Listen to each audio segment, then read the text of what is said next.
جال القصيد المعتبر للطلب جور، غنيت من زين البيوت القوية.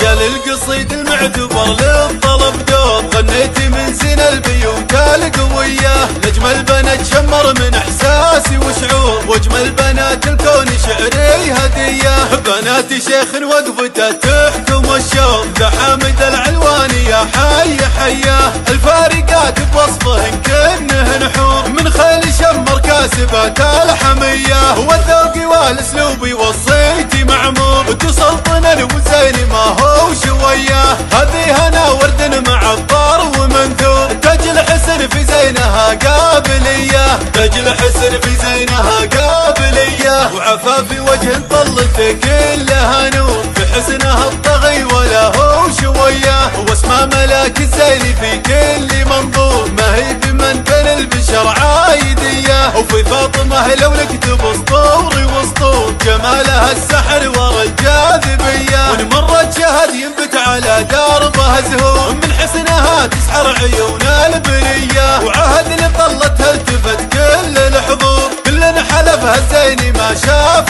زيه. وفي يمهن ما يصبح المدح معذور، غرو مثل وصف الفرس والعبية. غرو مثل وصف الفرس والعبية.